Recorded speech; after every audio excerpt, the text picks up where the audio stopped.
Hey everyone, Diana here, and you are watching In the Pink, where we are your resource to help you find answers to your women's health questions. If this is your first time here, I hope you consider subscribing so you always know where to find me for your women's health questions. Today we're going to talk about breast pain, also called mastalgia.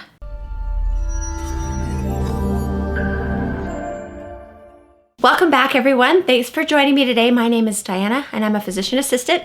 Today we're going to talk about breast pain and the common causes of breast pain. Breast pain is a very common issue for many women and girls. Most of the time it's described as mild, but for some girls it can be moderate to even severe. Breast pain can be either cyclical or non-cyclical. Cyclical means that it occurs once a month, usually associated with your period. Most often women feel pain either the week before their period or the week during their period, and sometimes both. While cyclical breast pain doesn't occur for most women, it is considered normal and usually occurs because of the normal hormonal changes that your body goes through with each menstruation.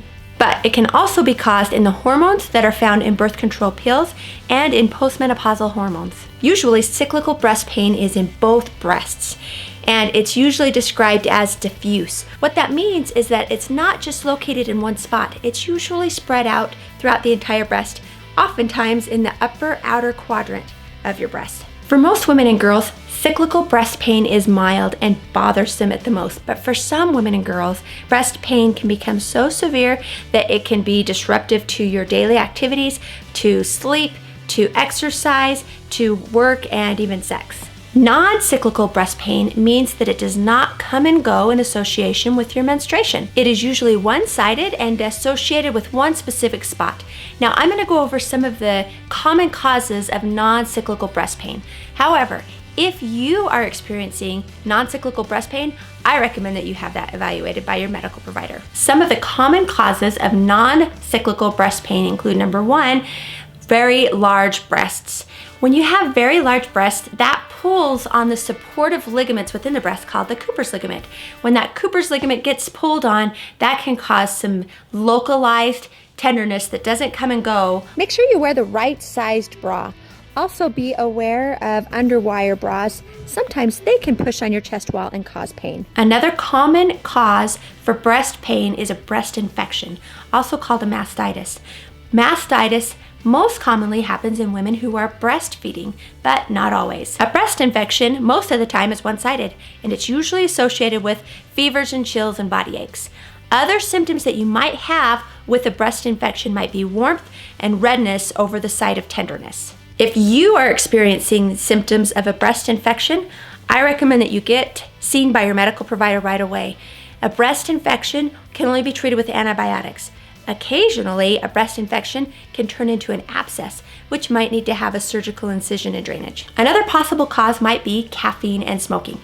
Now, this hasn't yet been studied very well, but there's definitely a connection between caffeine intake and smoking and breast pain. And if you are experiencing breast pain and you either smoke or drink caffeine or both, I recommend that you quit. And if the breast pain goes away, then don't restart them. If you do restart them, there's a good chance that the breast pain is going to come back.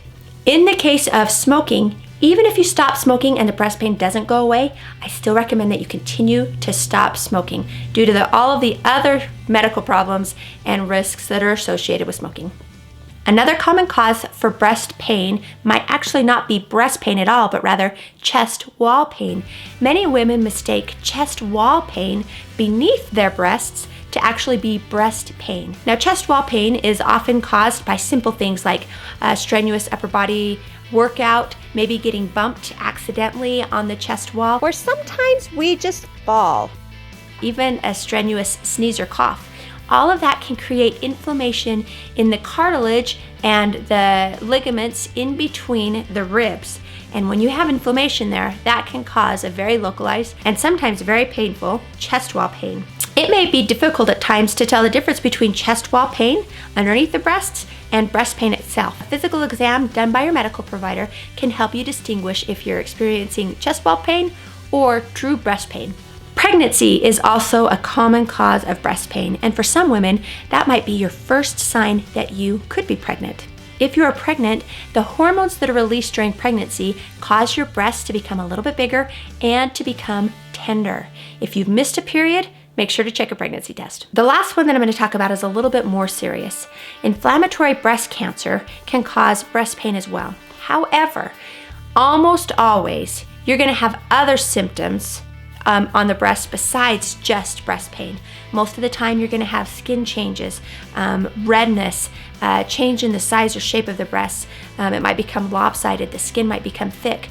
Rarely do you experience just pain. If you have any of those symptoms, I recommend that you get checked out by your medical provider right away. Don't wait on that. If you want to know more about symptoms that you should never ignore within the breast, check out my link to watch my video on the 7 breast symptoms you should never ignore. There are several other causes for non-cyclical breast pain as well that I didn't mention. Sometimes, even if you go and get it checked out by your medical provider, they may not even find a reason or a cause for your breast pain. But the most important thing is that they rule out that your breast pain isn't caused from something more serious. So bottom line is, if you're having cyclical breast pain, meaning breast pain that it's diffuse in both breasts every month associated with your period, that's probably normal. But if you're having one-sided breast pain that's located to one specific spot that doesn't come and go, it's best that you have that checked out by your medical provider just to make sure that it's not something more serious. Thanks for watching my video on the common causes of breast pain. If you enjoyed this video, please remember to share it with your friends and family. If you found it informative, hit the subscribe button so you always know where to find me if you have other questions about women's health. Just as a reminder, this video is meant to be informative and educational, but it's not intended to diagnose or treat you. So if you have any medical conditions, I recommend that you have it checked out by your medical provider. So my question for you today is, what do you do to treat your regular cyclical breast pain? It's such a common thing, and I know a lot of you are experiencing it. How do you manage or treat your symptoms? How do you get rid of your breast pain? What works for you? I'd like to know. Thanks for watching, and we'll see you next time.